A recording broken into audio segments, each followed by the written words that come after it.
these three topics is a rather complex matter, as we can all understand and appreciate. We can talk about the relationship between agriculture and nutrition easily. We can also talk about the relationship between nutrition and gender issues quite easily. But speaking about all three of them together and at the intersection of all three is not a very easy task. And Professor Nitya Rao is in the thick of all these things, and it's an opportunity for us to learn from her. And my understanding of the matter, I thought I will place before you, and also try to flag some questions which I have in mind and which we may request Professor Nitya Rao to answer from a practitioner's point of view. The first thing, as we all know, the problem with the women in the rural areas is that a lot of them are obviously involved in agriculture because agriculture is the main occupation in the rural areas. So because of that, the large number of women, about 47% or so, are involved in agriculture in the rural areas. And unfortunately, there is the divide in the wages which the women in agriculture earn and the men in agriculture earn, as is the case with several other occupations. This has come to stay, and productivity of the women may not necessarily be low, but there's a difference in the wages. And if this difference is bridged, perhaps the women will do better, more income in their hands. But one question that springs up to mind is this: that look, what can be done to really enforce that there are equal wages to the men and women? Are we able to do this well in other segments of an informal occupations in the informal sector of the economy, be it in the construction worker sector, be it in other sectors, which are in a way semi-organized compared to agriculture? If we are not able to do this in other segments, can we reasonably do this in the agricultural arena is one question that springs up to mind. The second aspect is that, look, the intersection of agriculture and nutritional aspects, to say that, look, how are agricultural operations or the women's involvement in agricultural operations affecting their nutritional status? A commonsensical thinking which ought to be there, which ought to have been, we have been thinking, but now being brought out as huge publications, is this: if women are involved in agriculture, so are they involved in the household works. They have to do both. One cannot say that just because we are in agriculture, you're not going to do the household work. So is the case with all other working women. We are working at the same time, most working women in the country and maybe across the globe take care of their families also. This poses additional burden on the women taking care of their family. And more so is the difficulty with agricultural operations is because it's hard, laborious work. When a person does such hard labor and returns home, especially during the agricultural seasonal operations, sowing operations, and harvesting, and so on, where intensive work is involved, after that, do they even have the energy to cook a proper, nutritious meal for themselves? This is, again, commonsensical, as I was mentioning, but now being brought out as big papers, etc. Obviously, for any person who's involved in such kind of intense activity, having drained out energy, they will not be able to give the time and energy which their family deserves. So also they will not be able to give enough time to cooking a proper meal for themselves and for their family. So not only that the women doesn't get a proper meal, nutritious meal during that period, her children and maybe the husbands also do not get a sufficiently nutritious meal during that period. And that may definitely be lowering the nutritional status of women. This apart, the very hard labor work of the women requires a huge amount of energy expenditure. That energy expenditure compensation may not be taking place, leading to undernutrition and malnutrition and such like things. So, what are our interventions to deal with these aspects is a key thing. Can we reduce the burden of women involved in agricultural operations by bringing in more mechanized agriculture? It's taking place whether we want it or not because of the rise in wages. all over the country, mechanized agriculture is taking place through various various means. Many companies are coming forward and setting up custom hiring centers, and all these things are happening. But custom hiring centers may not be in the reach of everyone in the agriculture area. Small farmers may not be able to afford the charges of custom hiring centers. So, is there an opportunity to bring in small implements to remove drudgery from the work of farmers, especially the women farmers? Is something that we need to be thinking about and understanding to say that will this lead to improvement in the nutritional status of the women, because the energy drain will be reduced, time spent and effort spent on the agricultural operations can be reduced. This is something that needs to be looked into and taken forward in a more systematic manner, which is easier to address, to say that okay, at least they get the time and have the energy to cook a good meal for themselves and for their family. Other issue that comes up is that that is it enough just to involve the women in this? Because when you talk about gender, as many people say, we are only talking about the women. But unless the entire family is there, including the head of the family, or so to say, the male members of the family, and unless they are involved and they take decisions together on crop diversity, on diversifying the agriculture production, only then those who are there on sustenance farming, they will be able to reap the harvest of a diversified crops and diversified nutrition pattern. Diversified nutrition pattern doesn't have to be confined only to a diversification of the crops towards more nutritious crops, such as millets, such as, let us say, groundnut, and so forth, but also diversification of more income yielding avenues of work, such as animal husbandry, which is allied closely to agriculture, and the return over investment in animal husbandry has now far exceeded that of agriculture. So, can we encourage these women farmers to take to more of animal husbandry and such like activities, so that they get more protein into their diet through milk products, etc., in addition to the traditional cropping pattern that they've been having. Another issue that comes up is the pricing system in the country, which is that the farmers, be it the women farmers or the male farmers, they grow nutrient-rich crops, biofortified crops, so to say. Let's say they grow millets, which are rich in iron, which may be rich in zinc, rich in crops which are rich in vitamin A, rice rich in vitamin A, and so on. But there is no price incentive for these biofortified crops, be they be grown by the women farmers or by the male farmers. So, can we create and put in place a system for incentivizing the nutrient-rich crops? Is something that needs to be looked into. Another simple thing to do, obviously, is to say how do we educate the women farmers in particular about the value of these nutrient-rich crops such as millets, groundnut, and so on, and bringing in them an understanding that leads to better health consequences, better health results for the women as well as for their family at the same cost.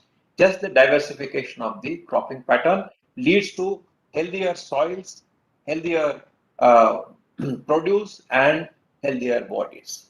So, can we put together systematic programs and initiatives to bring in awareness among especially the impoverished women farmers that diversification of the cropping pattern, of the nutrition pattern, leads to better results, is something again that we need to think about. Also, as Nitya will tell you, that empowerment of women in the family, their ability to take decisions, substantially decides and improves that what women get in the cake which is available to the family, the produce which is available to the family. So, if the women are empowered to take their own decisions, they would perhaps take better decisions for the children and for the family as a whole. So, empowerment needs to go hand in hand with the with this aspect of nutrition and uh, nutrition, gender issues, and agriculture. Uh, So, a step in this direction is again bringing about a linkage between the self-help groups and the gender issues. Self-help groups in the country are a huge movement now, with 8 crore women being involved in self-help groups. They are most important thing that they do is empowerment, in addition to providing for their own credit requirements at a reasonable interest rate. So, can we utilize this movement to bring about this empowerment, enable women to take their decisions, especially better nutrition related decisions? So, these are some of the thoughts which were crossing my mind, and I thought I will share them, with flag them for discussion, and maybe we'll request Nitya to focus on these things and learn from her on some of these aspects. Thank you very much. Thank you, sir. Thank you so much for formally setting the program and setting the tone of discussion as well. Before we move on to the main presentation today, let me introduce the speaker to the attendees here. Professor Nitya Rao is a professor of Gender and Development, School of International Development at the University of East Anglia, UK. She is a researcher, teacher, trainer, and a social activist who are driven by commitment to gender equality and women's empowerment within broader issues of resource rights, social equity, and rural development. Gender analysis underpins all her research, be it in relation to understanding changes in land and agrarian relations, migration, livelihoods, food and nutrition security, growth and well-being, equity issues in education policies, and provisioning or indeed process of policy change. Professor Nitya has published widely in multiple areas of gender, such as on the struggle over gendered identities, entitled Good Women Do Not Inherit Land, Politics of Land and Gender in India, Assets, Agency and Legitimacy Towards a Relational Understanding of Gender Equality Policy and Practice, among many others. She is coordinating an UNRISD research project on understanding gender egalitarian policy change in Asia, which sought to understand processes of claims making in relation to the labor rights of women workers, in particular migrant domestic workers, and issues of violence against women.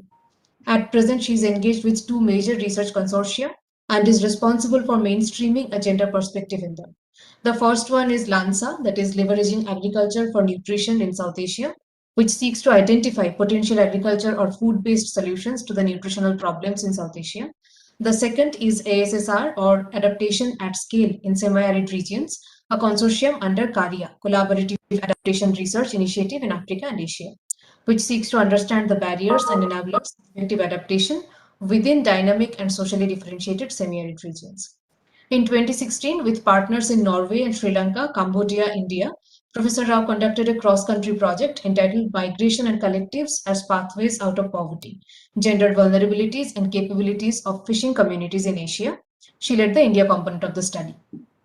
Professor Rao is a member of the Global Advisory Committee of the UN Girls Education Initiative, and she has been invited as an expert for gender, land, and livelihoods to several high-level meetings. Alongside research and advocacy, she is involved in building partnerships and networks with research and teaching organizations globally, and also building the capacities of researchers and practitioners on conducting gendered research. This includes deepening their theoretical insights to research design, data collection, analysis, and writing. We are very thankful and enthused to have Professor Rao here. We have been trying to get her for our earlier programs as well. We tried to get her for our Nutrition Advisory Board earlier, take off as we planned, but we are happy to have her today, and we hope that today's webinar will be the starting point of many more discussions to have, and we will be able to set up some concrete work together in the future as well. Welcome, Professor Rao, and the presentation is over to you. I will share the PPT now, as I know that you are having some problem at your end. Please give me the cue when to change the slides, and I'll change it accordingly. Thank you, Ruchira, for that very kind introduction. Thank you, Dr. Narendra Kumar, for setting the agenda. I think these were also the key issues which you have raised. I think hopefully is some of the key issues that I will try and discuss in the presentation and then following discussion. I think it's a great privilege to be part of this webinar series organized by NIRDPR on intersecting identities and development goals.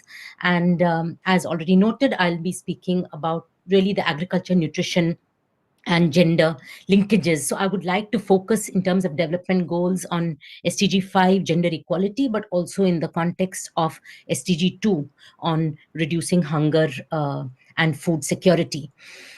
Just to say that some of the presentation I will also be later on drawing from my work with the high-level panel of experts to the Committee on Global Food Security, of which I've been a member since 2019.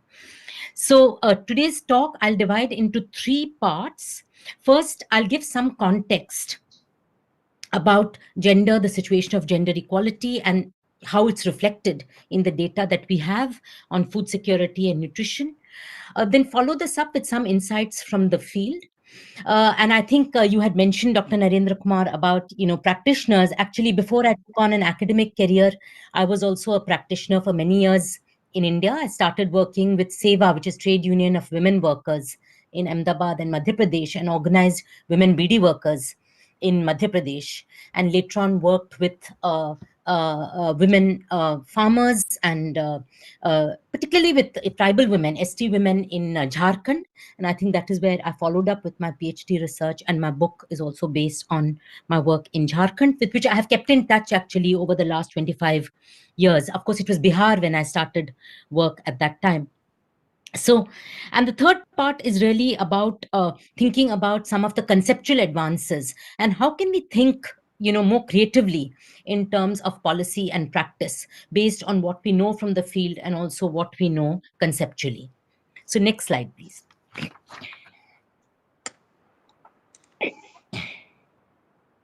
Could you change, Ruchira? Yes, I'm just trying. Yeah.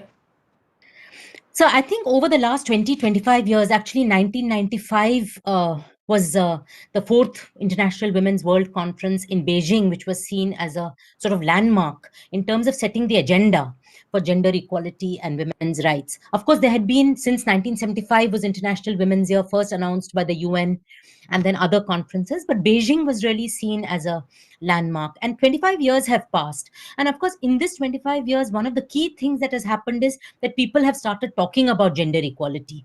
So there is global awareness. There has been a lot of progressive change in favor of women's rights. I think India hasn't done badly, actually. I have just listed a few of the things, especially in the last 10, 15 years. From 2005 onwards, we have the right to education. Before that, of course, was the Panchayati Raj, and NIRD is, I think that was one of the first in terms of women's empowerment before Beijing even, that India had the reservation quotas for women in Panchayati Raj. 2005 was also the right to inherit property, including agricultural land. It was the Domestic Violence Act, also was in 2005. Later in 2013, we have the right to food. And this is interesting, the NFSA, because in this, of course, the main rights holder was the woman, the senior woman in the household. Plus, of course, after Nirbhaya case, we have the amendment to the Criminal Procedure Code, the prevention of sexual harassment against women, and so on. Despite all this progress that has taken place, I think a lot of it has taken place also because of awareness on all sides, awareness amongst the bureaucracy, and also a lot of social mobilization, awareness amongst women's movements, mobilizing, demanding that these entitlements, these claims, that can help create an environment for equality should be pushed through. Of course, there have been problems. I think we know that in certain areas, particularly like violence, despite very strong legislation, we still find the degree of violence going on. And of course, in India, other types of factors, sometimes you had mentioned, Dr. Narendra Kumar, about the equal wages. I think in any kind of neoliberal market driven context, I think the market finds ways to increase its profitability, and often at the cost of the labor.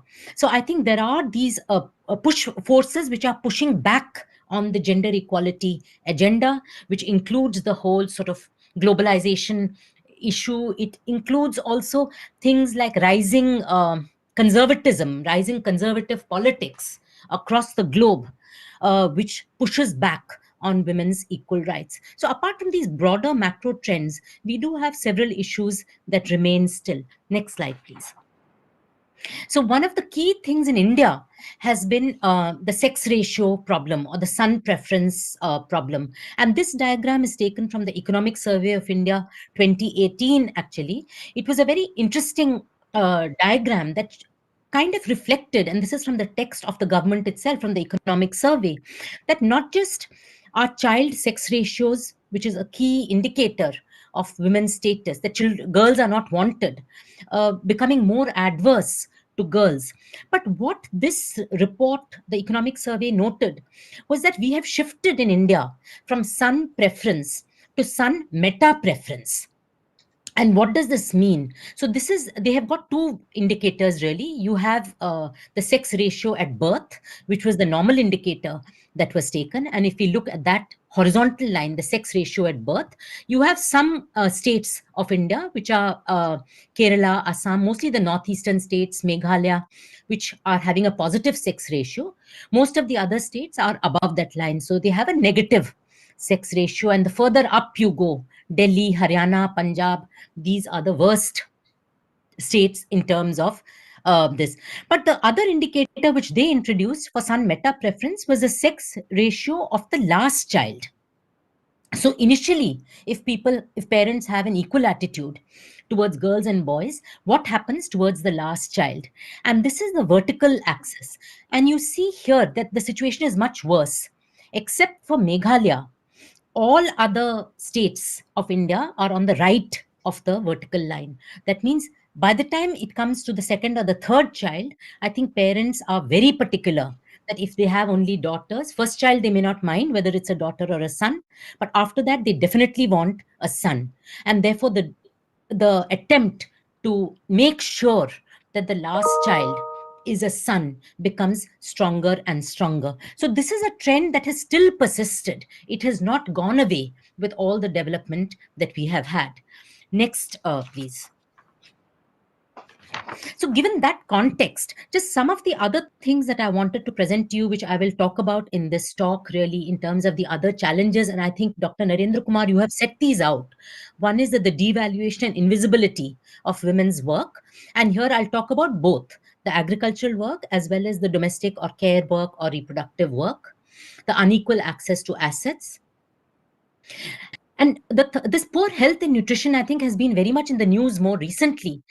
It is not only the South Asian enigma, but I think it is an Indian enigma that despite growth, despite India becoming a middle income country, the latest global gender gap report, which was released, ranked India 140 out of 156 countries in the world.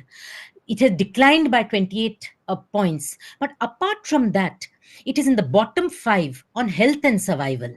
And this is really a shameful thing for a country like India, which has very good health facilities. We are the health tourism place for people from the global north, for very advanced medical facilities.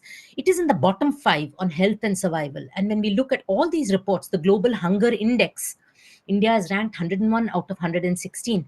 So this poor health and nutrition, despite growth, despite everything else, despite education, despite industrialization, is something that we cannot really, it is an enigma.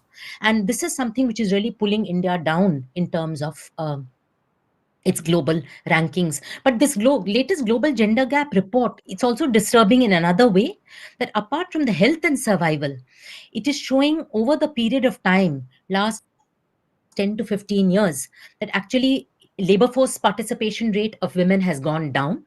This may perhaps be related to the point you made about discrimination in wages, that despite a lot of Equal Wages Act, if women are anyway going to be paid less, then maybe they prefer to actually stay at home and look after their children well rather than going to work. But of course, this has consequences in terms of control over income, empowerment, and so on.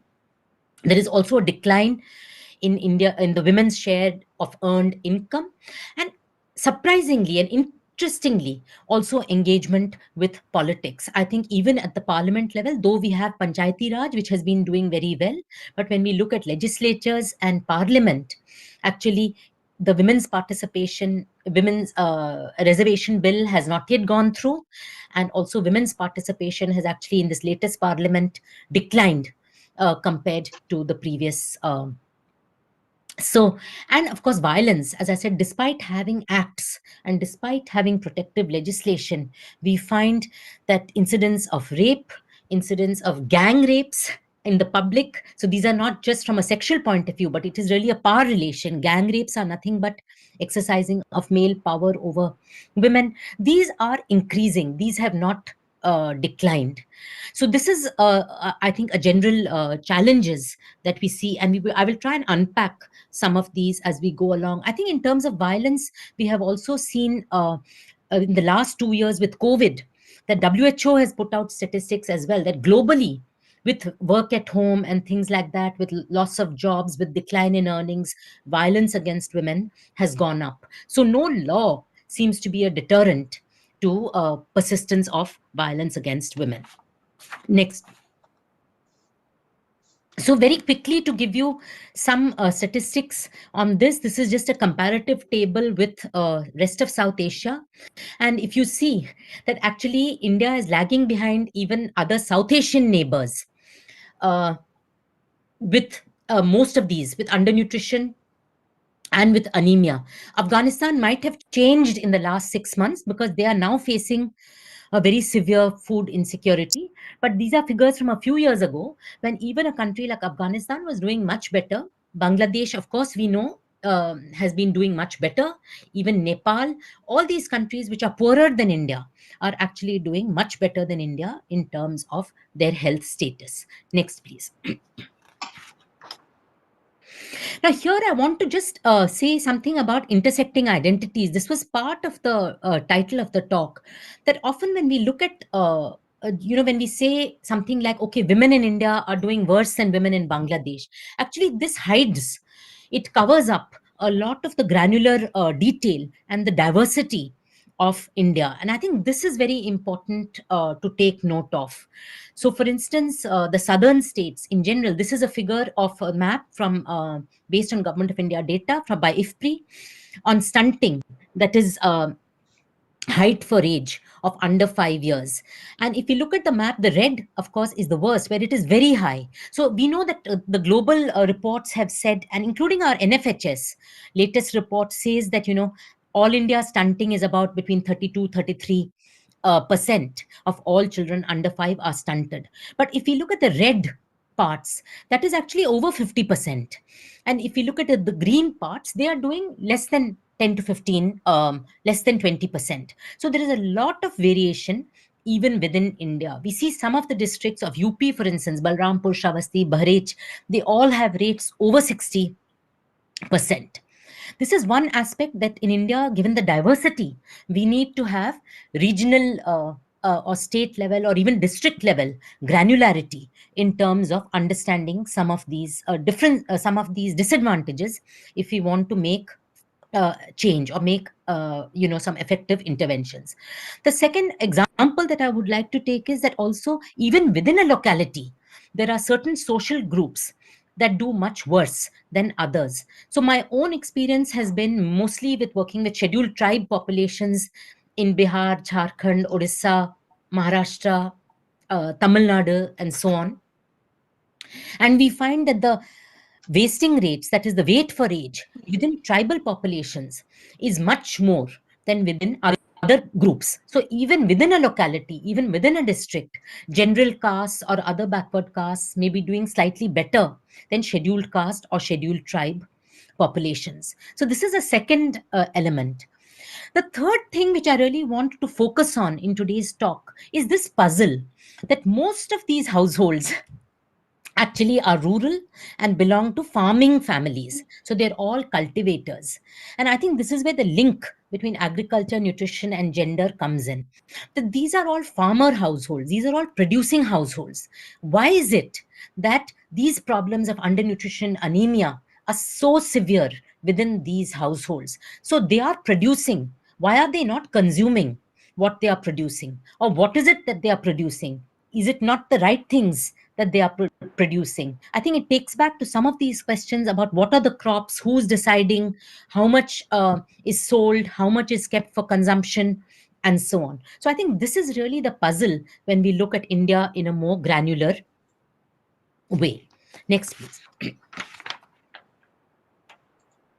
And I think this is also a figure from the Government of India Ministry of Program Implementation WFP report of 2019 on food and nutrition security, that what they called as the minimum, and this was also repeated by the Comprehensive National Nutrition Survey, CNNS, which was put out by the Ministry of Health and family welfare, I think very similar results, that when we look at the young child, 0 to 2, what they call as minimum acceptable diet, only about between 5 to 10% of children actually have a minimum acceptable diet. The CNNS put this figure as something like 6%, and this report says 5 to 10%.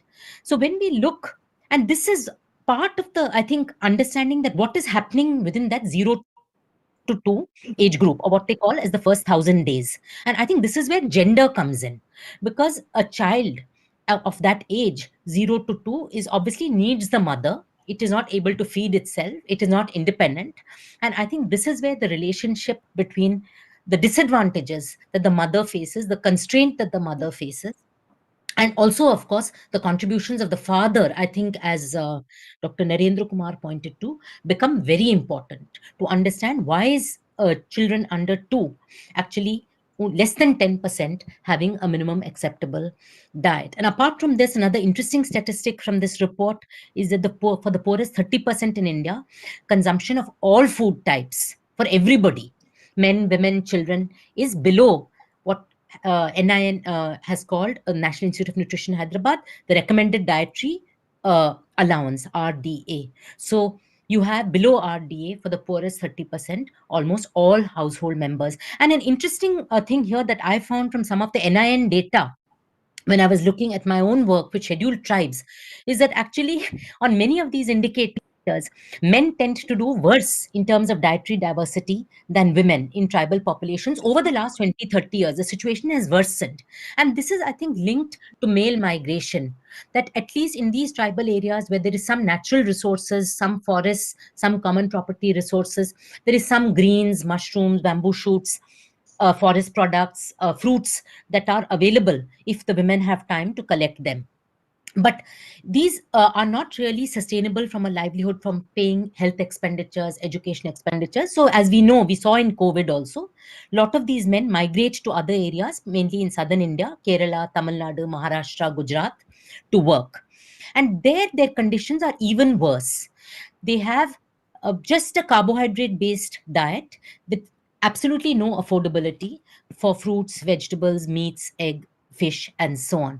And therefore, the National Institute of Nutrition reported that between mid 1980s to 2010, after that, the data is not there, it stops. But actually, the dietary diversity for tribal men of central India, this whole central Indian belt, Odisha, uh, Andhra, Madhya Pradesh, Chhattisgarh, Gujarat, Maharashtra, it actually worsened over the last 20 years. So actually, men are also not doing that well from these particular social groups that we are talking about.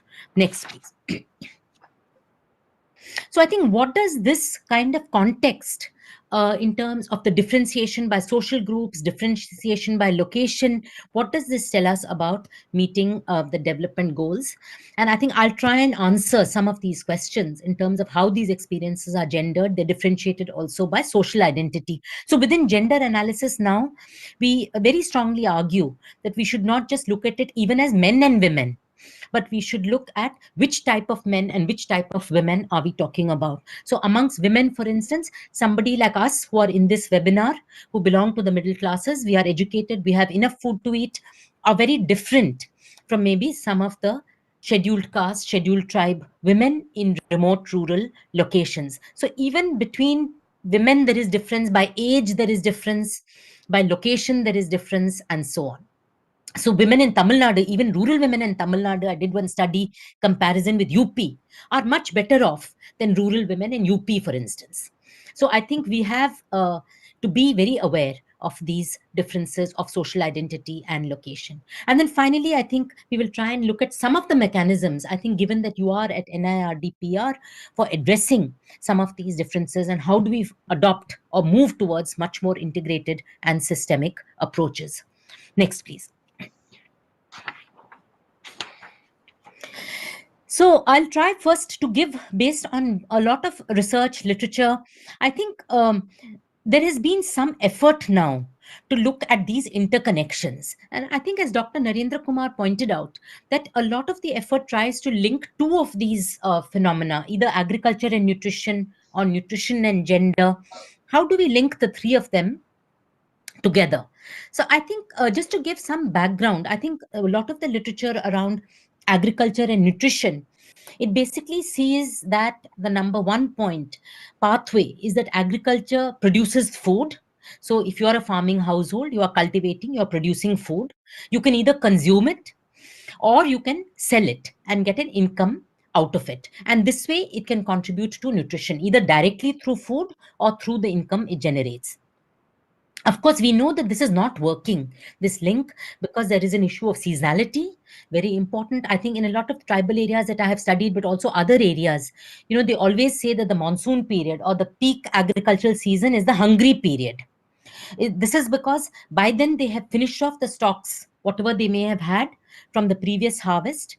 They have a lot of hard work and not enough food to eat. So this is really, seasonality is an issue. Of course, everybody doesn't have land, so landlessness is an issue. And also, we will talk a little bit about the whole issue of diversification of both crops, but also of livelihoods. And very importantly, a lot of people have given up on agriculture because of the prices, not assured prices, pricing mechanisms, and so on. And that is why in most of these households now, men have started migrating for other kinds of work, and women are left with the farming. Also, what type of farming? I'll give you some examples. That there is a shift, I think, which you were hinting at, Dr. Narendra Kumar, from food crops towards cash crops, often in tribal areas, to plantation crops, because these kind of on contract farming, because these may save on the labor with men absent from these areas. But the kind of income that these bring in, which is a lump sum income perhaps, it contributes to other expenses rather than food expenses. The second kind of pathway, I think this I will not discuss that much, but I think I just wanted to put this on the table. The second kind of pathway is really the trade or market related pathway about expenditures and incomes. And I think this is where what are the pricing systems, how are price mechanisms working, are certain crops incentivized or not incentivized? I think we saw it in the recent farmers' struggle, that why with Punjab especially and the government giving a lot of incentives and basmati rice being such a big export crop responsible for export earnings, why farmers don't want to shift. So I think these pricing mechanisms are very much linked to the cropping mechanisms. But there is also an issue around expenditure and how, which kind of expenditure is prioritized. And we saw this also during COVID and so on, that first of all incomes went down, purchasing power went down, but also people had to prioritize health expenditures. And I have read so many reports in the newspaper that even from Hyderabad and other places, that rickshaw pullers, poorer urban dwellers who got COVID had to go to the hospital, pay very high levels for oxygen, for treatment, and therefore their consumption of food was completely cut down. Whatever assets or money they had was disposed of to pay for health expenditures. Similarly, I have found people even in Telangana, the ICRISAT studies, village studies show over the last 30, 40 years, in Tamil Nadu, in Pondicherry, where I have researched, that even as household incomes increase, families prefer to spend on educating their children so that they can move out of farming. So huge money is spent for private education or for health expenditures, and the food consumption doesn't improve. So, in fact, I was doing some work in Pondicherry, and I was happened to be there in March 8th for International Women's Day, and the local organization, they decided to organize a blood donation camp. A lot of the women came very enthusiastically to participate in the blood donation camp. None of them could actually give blood because all of them were anemic. And this is despite improvement in incomes over the last 20 years. So I think there is also a gap between income improvement and expenditures on a healthy diet. The third pathway is where there is less work, and which is where I will want to focus on today, is what they call as understanding women's work, or putting women's work at the center of agriculture nutrition links. And there are three kind of sub pathways which I will talk about. And I think in his framing, Dr. Kumar also referred to some of this. One is that if women are working, so if they are earning wages, let us say, or incomes, do they have control over the incomes and decision making? So therefore, can they purchase food items that are beneficial to household nutrition.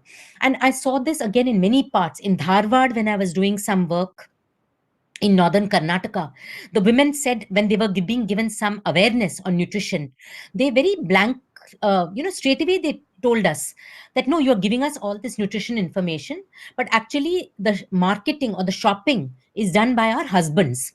So we don't have any control over what they will buy in the market. So please educate our husbands into what to buy. So if you're telling us eat millets or eat something else, vegetables, then please tell our husbands, because we know all this, but we have no control over the earnings. So that's one. The second part is the time and the time dimension. That especially, as I said, if you remember the map on the 0 to 2, which is a very critical phase for nutrition, that women, when they are involved so much in agricultural work or in other work, then they don't have enough time for, especially for cooking and feeding. And I will give you some more data on this. And this leads to negative outcomes on child nutrition. And the third is, of course, women's own health. This is an issue about drudgery, energy expenditure, and so on, and maternal undernutrition. So let's go to the, and I think in tribal areas, when I was saying, when we look at relatively high women's work participation, this may be one reason explaining the relatively low, high levels of child undernutrition in these tribal areas as well. So again, if we look at the figures on agricultural participation in South Asia, very high. Majority of women are engaged in agriculture, including in India. It's more than 50%, actually. 56% is the figure. This is World Bank data. It will, of course, have regional variations and state level variations and so on. Amongst tribal areas, it may be 80%. In other areas, it may be less. And so what is happening here? That if women are so much involved in agriculture, why are some of these benefits? We really need to unpack some of these linkages. So the three pathways that I spoke about in terms of incomes, the first pathway is that often women are not working for wages, but they're working on their own farms or family farms. So the men are migrating, or even if the men are there, it is a joint. In India, farming is a joint activity. Whichever crop you take paddy, particularly the paddy less than wheat. Paddy is very much a women's crop in a way. They do the transplanting, they do the weeding, they contribute to the harvesting, and so on, mainly working at home for a majority. I think scheduled castes or the landless are the ones who are going more for paid work. The rest are mostly as unpaid workers. So when they don't receive an income, this first effect in terms of, do they have a choice in terms of what food to purchase if they need to purchase, this question becomes unclear. The second thing, rightly, I think, is that a lot of the work that women do, transplanting, weeding, it has a lot of drudgery with potential negative effects on women's own health. I think small mechanization is clearly an option. And I think there is also, we find a lot of regional variation on this. So in the southern states, for instance, Kerala, Tamil Nadu, you have small weeders and so on. So we do have the technology which have been adopted. But again, in the northern states, in the eastern states, we don't find these being adopted much. It could be a landscape issue also. Like in tribal areas, which are undulating, slopey, it may be difficult to use some of these equipment.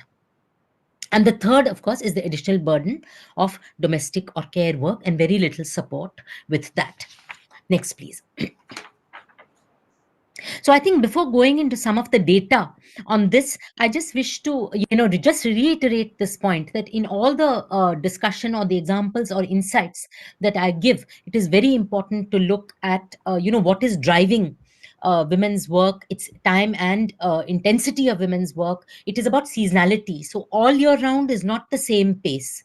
This heightens during the planting, during the harvesting. At other times, there is less work. So it is really dependent on the cropping pattern and seasonality, the household socioeconomic status, the ethnicity, caste, location. This is very important.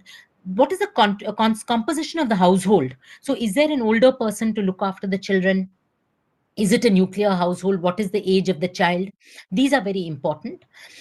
I think the prevailing labor market arrangements is very important. Also, apart from that, is the healthcare, prices, economy. these become important. Male contributions. So what are the men doing? Like in this picture, are the men there helping the women, supporting the women with agriculture, or has the man migrated and left the women to manage on their own? What kind of contributions? I think male contributions are very important. We often tend to ignore them, but I think what kind of contributions are they making? If they are migrant, then even if they want to contribute to childcare or cooking or something, they are physically not present, so they can't contribute. It may be a cash contribution, but in rural areas, we don't have creches, we don't have nurseries like in urban areas. So even if men send cash, who's going to look after these children? What are the arrangements for childcare? These all factors really play a role in terms of the experience of these linkages. Next, please. So I think one of the very important social protection programs to take account of seasonality, which was the first point that I mentioned, which the government of India introduced as part of the right to work, was the Mahatma Gandhi Nariga program. And of course, and we saw this was very, very helpful during the COVID-19 time. This picture is from then in Rajasthan. And men were coming back from Ahmedabad, from other places, because of COVID, because of lockdown. They were very traumatized by the time they could come back after having been, kept in very small enclosed places, not allowed to leave, and so on. And so men came back without any incomes. Women joined these the extra Nariga, which was really a saving grace. It was a line. But when we look at it from a nutrition perspective, very strenuous physical labor for 6 to 8 hours a day, and at the same time, they were doing it in order, because of their responsibility for getting some income for producing food security to the household, because the male cash incomes didn't come. But at the same time, I think it was a lot of hard work, and there was a real trade-off uh, in terms of household well-being and nutrition. We don't yet have the figures, unfortunately, for what has happened post-COVID time. But I think a lot of health and nutrition people feel that if we look at now the figures, post-COVID, post the last 2 years, that there will be a decline in terms of household health and nutrition. Next, please. So I will come to the issue of time and the intensification of women's labor, seasonality, and nutrition. So, as part of one of the projects, Lansa, which Ruchira had mentioned, we did very small scale, but using Government of India methodology on time use surveys. We did a very in-depth time use, but also diet survey with 60 households in two sites. Both were tribal. One was in Koraput in Odisha. The second was in Vidarbha in Wardha district in Maharashtra.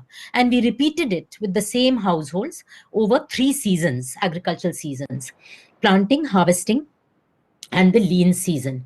And in fact, these results were a bit surprising. It's a very small sample, but it was a very in-depth study.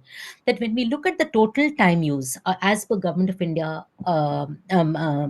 formulation, when the first time use survey was done by Government of India in 1998, post Beijing, they came up with the figure that when they take account of all work or total work, that 53% was done by women. Actually, in this survey, it was a small survey, we found that this proportion has increased, that 56% of total work is being done by women. What was surprising to me, even to me, was that actually that agricultural work, I had assumed also, as many other people, that maybe women's contribution is 50 to 60% of total agricultural work. Actually, within these communities, we found that women were doing almost 75 to 80% of the work that men were doing. So almost 4/5 of what men were doing, and at the same time they were doing almost 100%, 95% of all domestic and care work.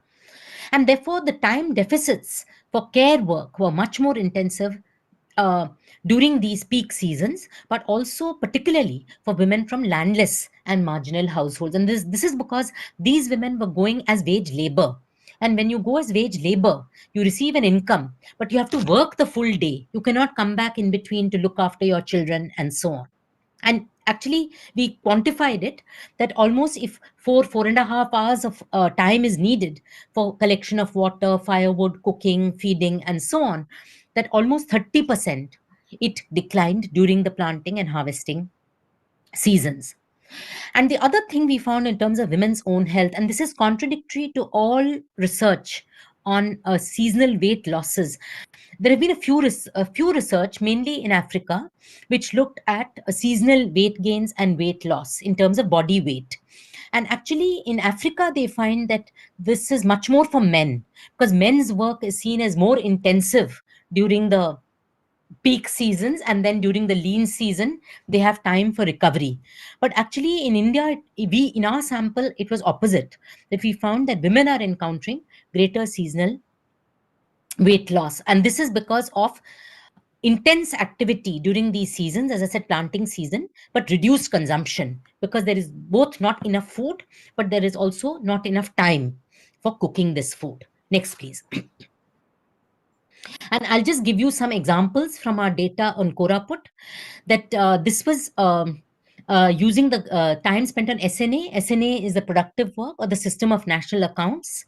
And when we looked at, different seasons, but also by different caste or ethnic group and gender. I think it's very interesting. If you look across these different groups, the first is the scheduled caste or the Harijans, that, during the planting season, it is almost equal, 9 hours for women and 10 hours for men.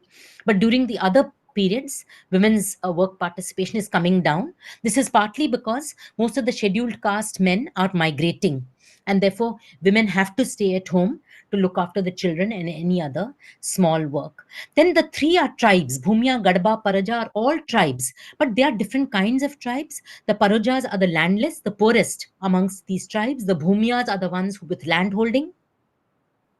The Gadabas also have livestock, which was mentioned. So I think there is some difference across these three tribes. And when you see the poorest of them, the Parajas, you find that actually across the seasons, the amount of women work that women are doing, except for planting, men is slightly higher at 12 hours per day, and women at about 10 hours. But the amount of work between men and women is almost the same throughout this period. Amongst the OBCs, also we have two groups, the Malis and the Ranas. The Malis are cultivators; they are vegetable producers, and here also you find that because their livelihood depends on vegetable production and sale in the market, the women are very actively involved with this productive work almost throughout the year. Next, please. And when we look at the ESNA, or the Extended System of National Accounts, which is really taking account of the domestic work or the care work, you see very clearly again that there are seasonal fluctuations in the amount of time spent on domestic and care work. But for some of these groups, uh, you find that really, like for Parojas, there is not much change. Lean season, slightly time is more, but otherwise, in the planting season, for all the groups, for the women, the time spent on domestic and care work really comes down by almost 30%. And we did a further unpacking of what is included, because the time use data methodology allows us to do it. And we found that the cooking is the most time consuming of all domestic tasks. So if you have 4 hours, maybe 2 hours goes for cooking. And cooking and cleaning are exclusively female tasks. The blue lines show you the contributions of men. There is a little contribution from men, but they mainly contribute in terms of looking after the children, holding the children while the women are doing work, or taking them out, maybe helping some of the older children with homework and so on, supervising the children. But in terms of cooking and cleaning is exclusively women's task, and this is where the time decline really hits cooking the worst. Next. The second area which I wanted to briefly talk about is women's shrinking control over the production systems, like the choices in terms of decisions around cropping patterns and so on. And this is happening due to multiple reasons, both physical, social, economic, and so on. One thing is climate change. In most rural areas, we know climate change is a reality. There is rainfall variability in terms of number of days and timing of the rainfall. And there's declining water table in the lowlands. And because of some of these factors as well, men have been migrating out, because they find that agriculture has become very unreliable. Even though if there's a good harvest, it is good, but otherwise it has become unreliable both in terms of climate and in terms of the markets or the pricing. So we see in many cases when there is a good harvest, actually also farmers suffer. We read it in the newspaper because the prices crash. A lot of produce comes into the mandis or into the markets. Onions we have seen, tomatoes we have seen, that farmers have to throw it away because they feel that the price has crashed and it is not even worth them spending transportation to take it to the market. All this has led to male migration. What male migration also does is that it is reducing the labor available for agriculture in the village. And we find in some of these tribal areas, this picture is from Koraput, that women are left, with smaller families, declining this thing. And in tribal areas, in many rural areas, actually, you find that children's help during holidays and so on. In tribal areas, unfortunately, there is not really a secondary school at the village level. They normally have these ashram vidyalayas and so on, which are residential schools for children, which are in the block headquarters or something like that. So after the age of 12 or 13, if children want to pursue education, they go away to the boarding schools. So their labor is not available at the home. If the man also goes away, the land ownership is both from lowland to upland. So they have over the slope land. They prioritize the lowland where they grow paddy or millets. And in the upland, actually, women used to grow millets, vegetables, dals, horse gram, kulit, pulses, and so on. Most of it for home use. It also provided dietary diversity. Now what has happened is, first of all, they don't have labor. Secondly, there has been a big push for contract farming, and in this area in central India, from the paper industry, that eucalyptus plantations have been widely promoted. We see it right from Odisha to Maharashtra, all along central Indian belt. You see eucalyptus plantations which have come up in these tribal areas, in the upland areas. Of course, eucalyptus has both physical as well as social and other effects, because it takes out the water, it further reduces the water table. This land cannot be used for other kinds of crops after the eucalyptus plantation. Second thing is that these contracts are made with the men, because man is the land owner. Earlier, as I said, this land was used by women. I mean, man may still be the landowner, but within a household, there was a lot of cooperation. So the upland was understood that women were growing millets, vegetables, etc., for home consumption and for some sale in the market, like little surplus tomato, you take to the weekly hart or market, sell it, get little income, and so on. Now, with eucalyptus plantations, this is completely not possible. So you have a reduction in crop diversity at the same time that the income from eucalyptus comes once in 4 years. So over the 12-year period, thrice they pay, fourth year, eighth year, and 12th year. There is a bulk payment that comes, which is true that there is a bulk payment that comes. But we know in terms of household expenditures, when you get 100 rupees or 200 rupees, you spend it on the immediate food. When you get 1 lakh rupees, then you spend it on something different. You spend it on improving the house, purchasing cattle, any kind of fixed asset, machinery or equipment, or you spend it on education fees for the children, for boarding school, and so on. So, money that was earlier used to boost up the household nutrition through small production in these uplands is now converted into plantation forestry of eucalyptus, and that money, the purpose of whatever money comes from that, is used for a different purpose. It is no longer used for household consumption.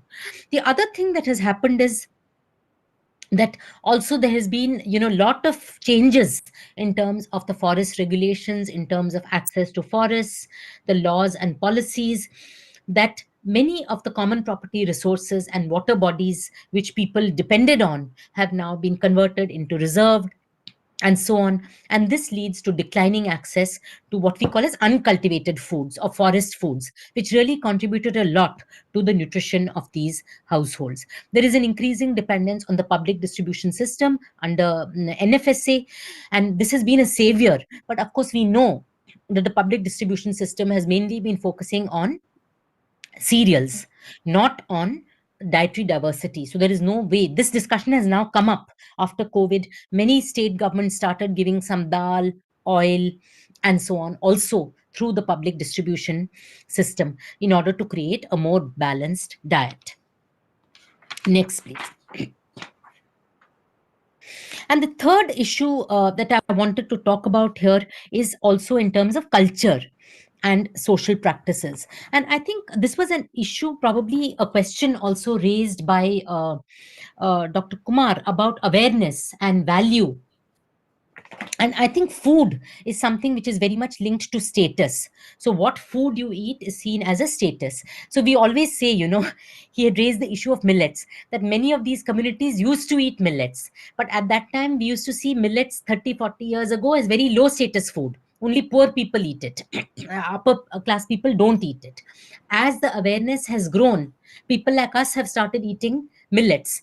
But those people who used to eat millets have now actually given up millets and gone to white polished rice, partly because of the factor that I just said, the changes in land use patterns and in cropping patterns and contract farming, changes in labor arrangements, but also due to it is availability from the PDS, but also seen as high status foods.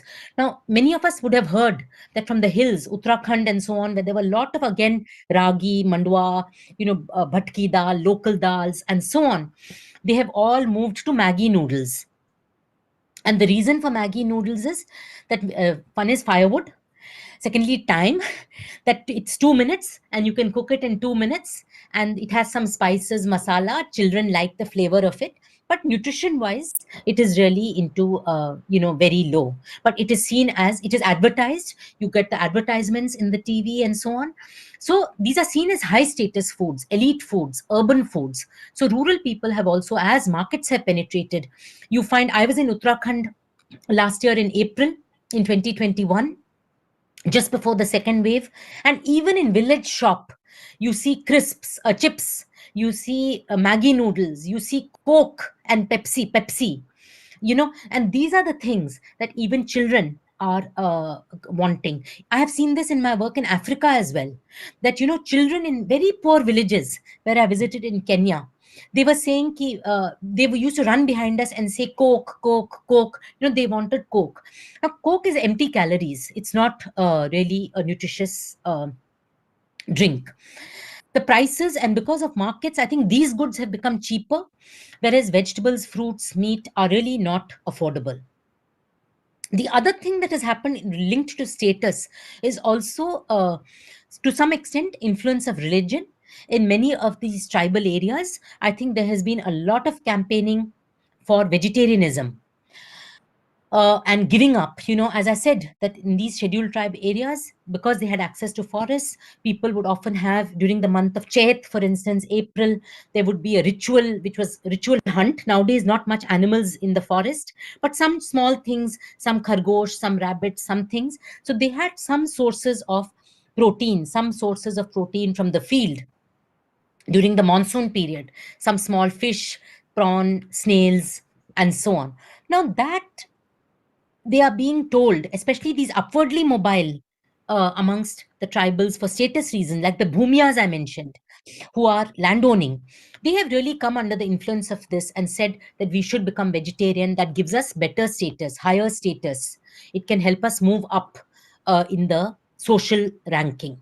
And this has also affected their diets, because our culture and our religion is very closely linked to what we eat and our food. The other thing that has happened is a lot of propagation of fasting.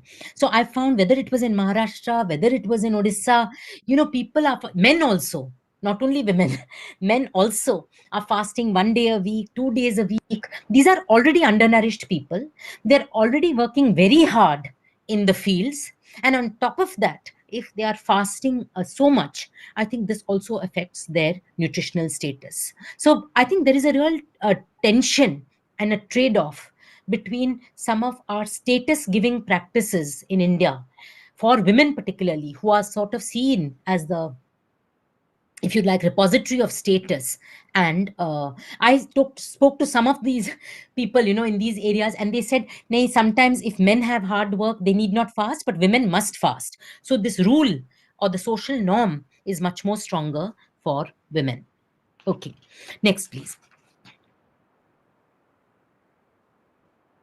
And this also affects, through the life course. I think this is also something to be noted, that malnutrition is widespread across all age groups. But I think the school feeding in terms of our practical interventions has really helped to some extent, because in the of 6 to 17 age group, at least for some groups like the scheduled tribe, scheduled uh, 12 to 17 scheduled caste also. I think your scheduled caste, really scheduled tribe do worst. But despite the fact that we have tried to remove all caste discrimination in terms of school feeding programs and so on, clearly some of it remains and is visible in some of this data. But I think still it has had an impact in terms of reducing, particularly for the adolescent age group. And this is once again an area where we might have some difference because of COVID. Okay, I will just quickly go through actually a few other points and then stop. So next, please. And of course, the pervasiveness of violence, I have said already. I think the one point only from this I wanted to pick up is that exclusion from farmer cooperatives, FPOs, and so on. I think what are the institutional mechanisms? We did a study of FPOs, and now FPOs are being promoted by the government, as there will be 10,000 new FPOs and so on. We found that only about 3% of FPOs are women led. Some women are members of FPOs, but they really have no decision making power within these. They also have no support. I just wanted to mention the case of Almora, actually, in Uttarakhand, which I visited, that because of the high level of male migration, the government, through the Ministry of Rural Development and Panchayati Raj, through the Integrated Livelihood Support Program supported by IFAD, they have actually focused on forming women's FPOs and federations of self-help groups. And the reason these have been working well is that because men are not there, women have been given all the support, they have been encouraged to grow their own produce. But very important is marketing.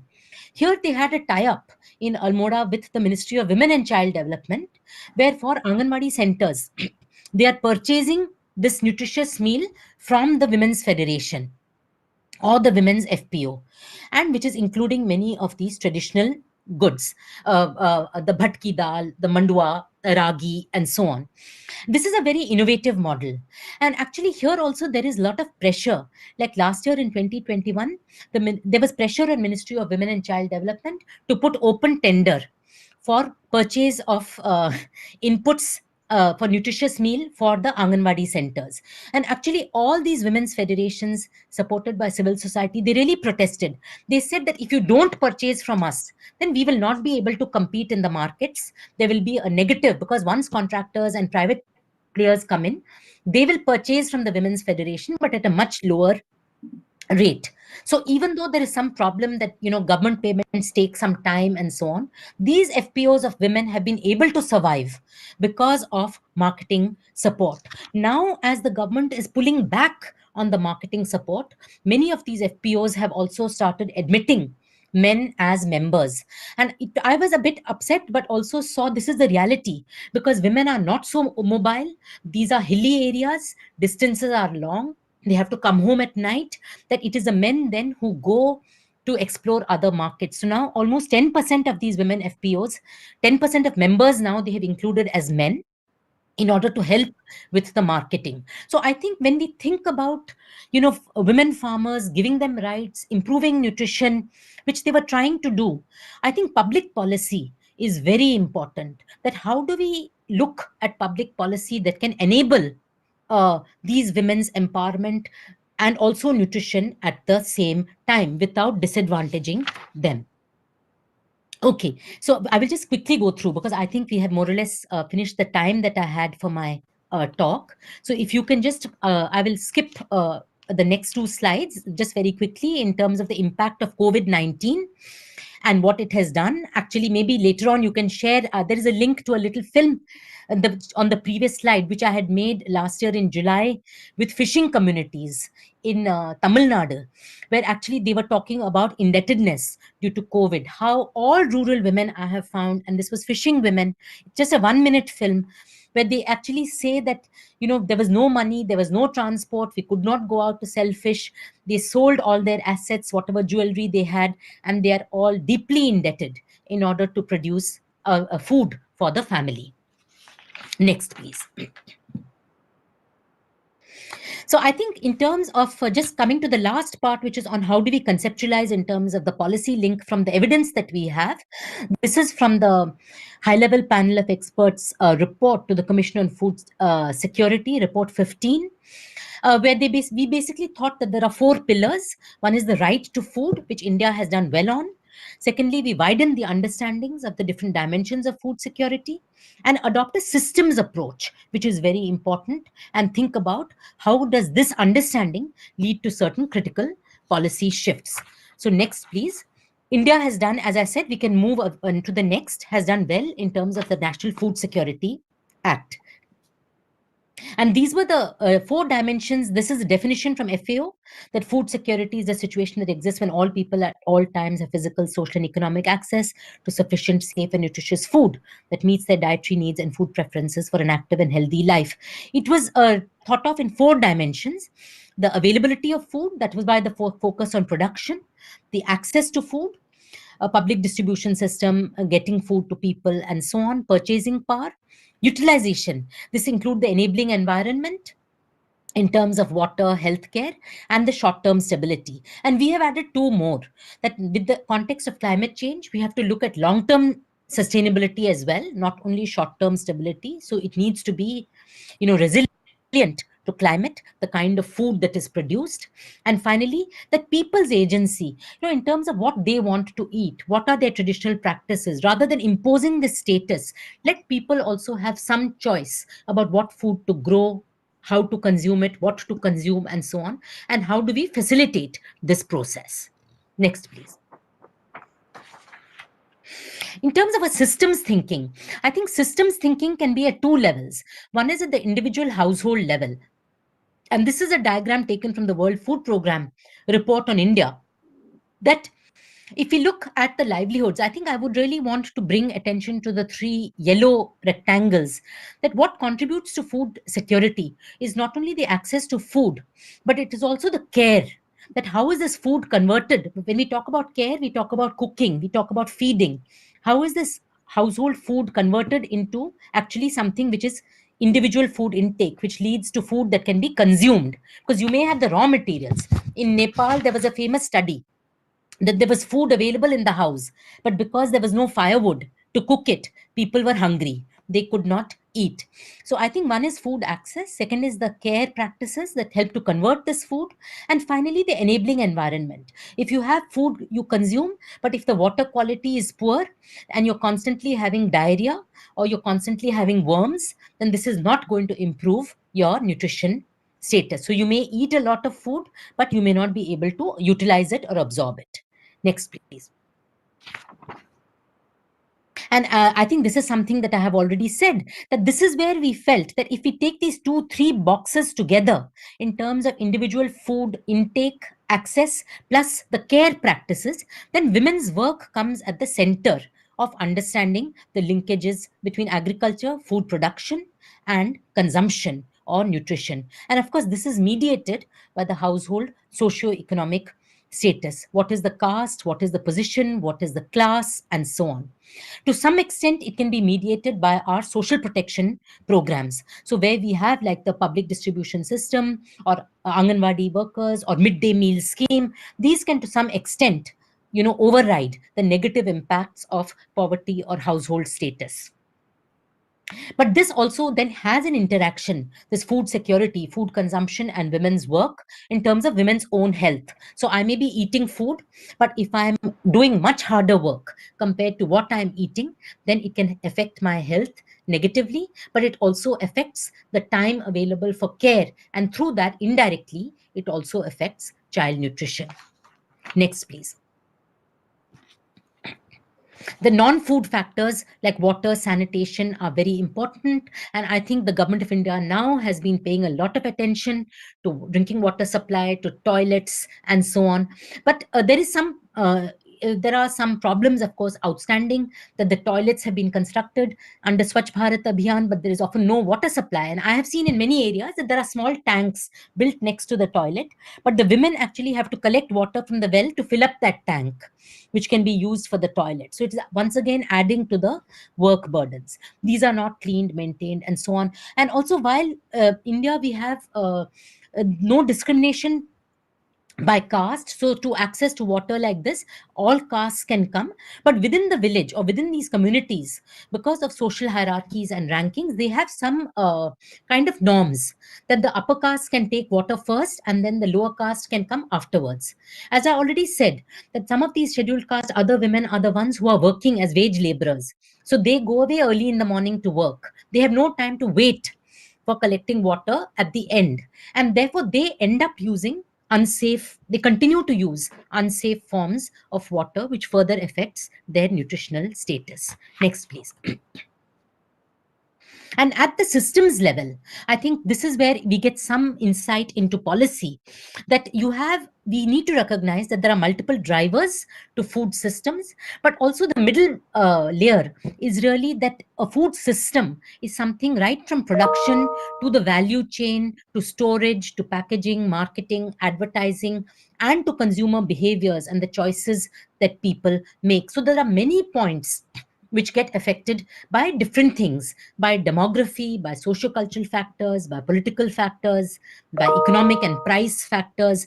So there are too many linkages within the food system at too many levels, right from production to the consumption or to the dietary choice, that actually affects the nutrition. So therefore, when we are thinking about policy intervention, how do we break this? We can think of interventions at different levels. Next, please. We can skip this and I will move to the last few slides on the recommendations. Yeah. So what the report recommended is that we need to really look in terms of critical policy shifts.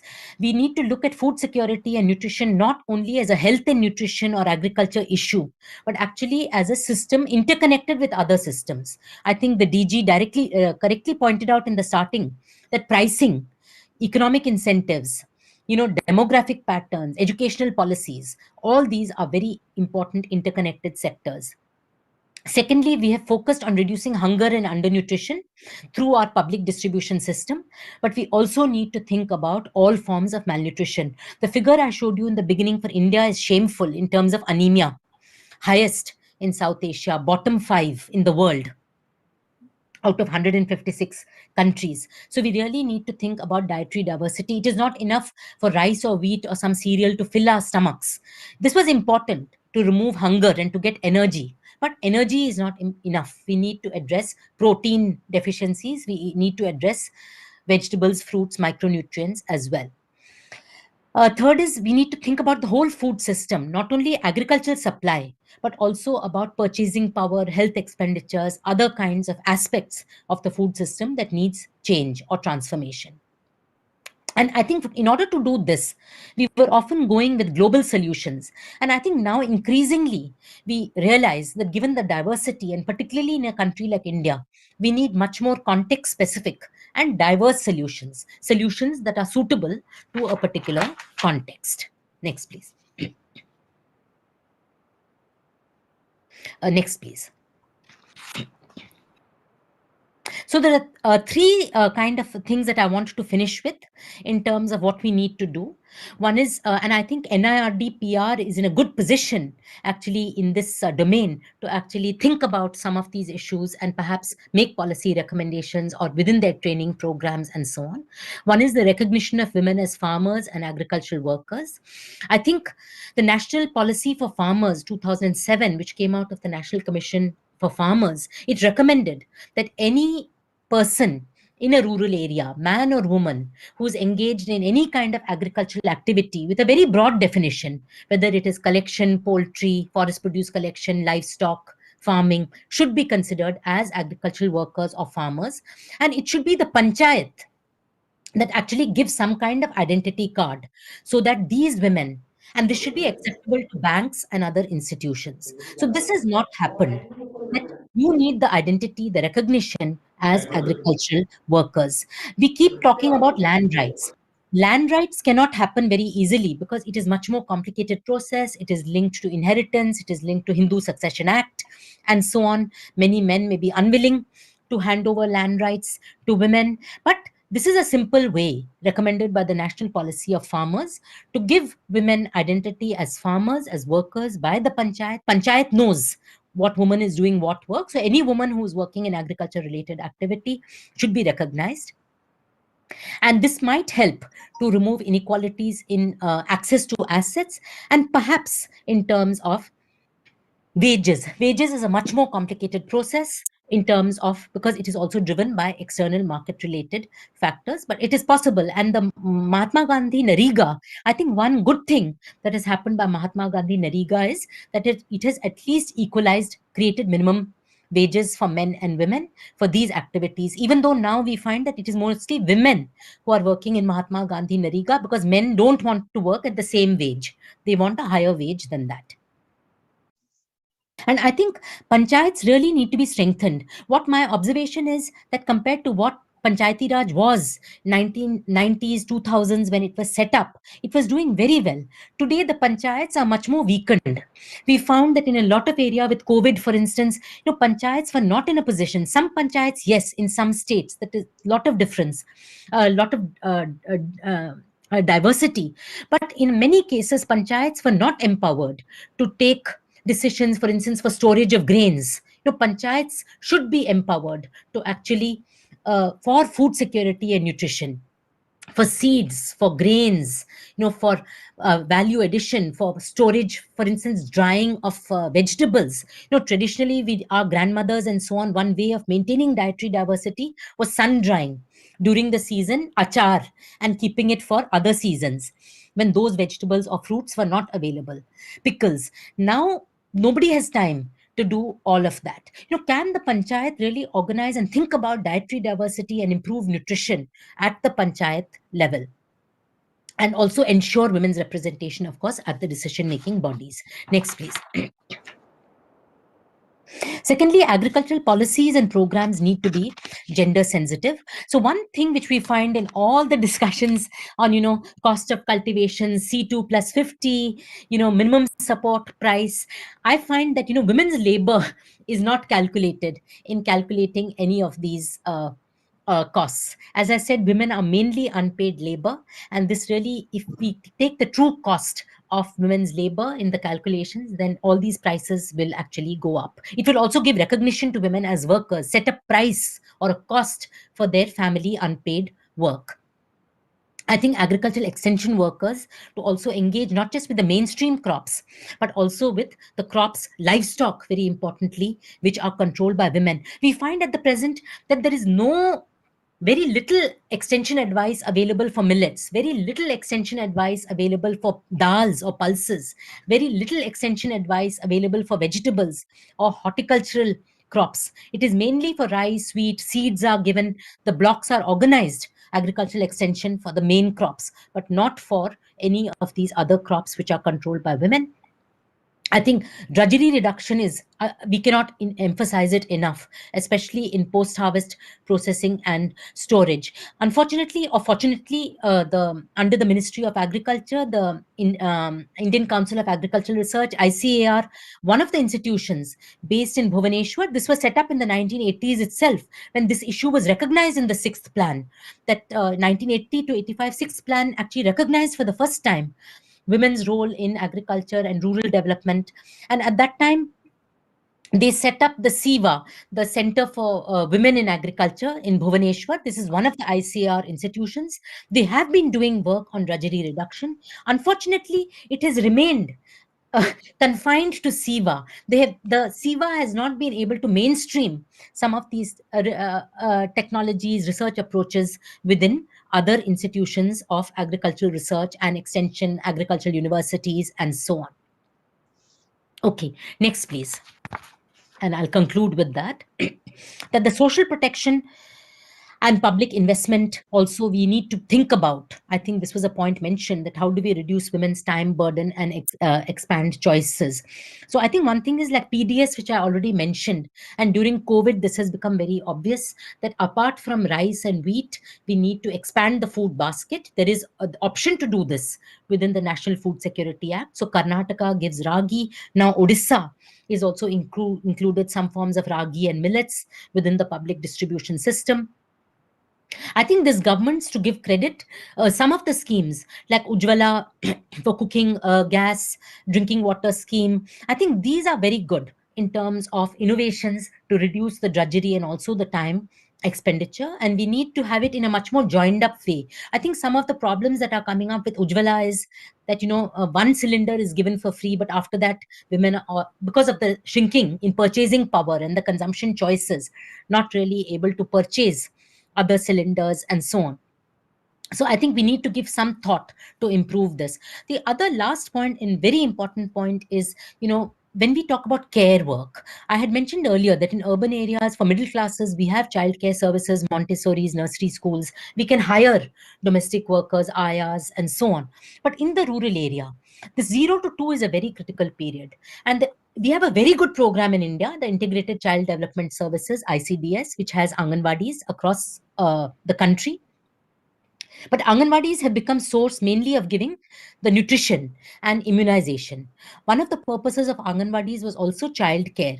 This has not really happened. And I think we really need to strengthen the Anganwadi system to provide adequate and quality child care and feeding of the child during the daytime so that the mother can go to work without any concern about the feeding of the child, particularly in peak planting seasons. There are some new studies which have come up, in Odisha, in certain areas, there has been experiment uh, with setting up these whole day childcare creches in rural areas in very small blocks in Odisha.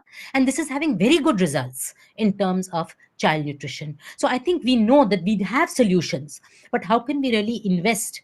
If we take a gender lens, if we identify some of these problems, how can we really address in terms of strengthening it? So I think my last concluding slide, and then I will stop and open it up. So I think it is really about the need to disaggregate, the need not to look at groups as homogeneous, whether it is men, whether it is women. And also for policy, I think that to recognize that just engagement in agriculture alone doesn't automatically lead to improved consumption. I think agriculture is more feminized than we recognize in the national data because of women's contribution to the total economy is significant, and it entails seasonal time and energy squeezes. And this kind of data, like the time use data, really needs to inform the agriculture and social protection interventions and policies. Thanks very much.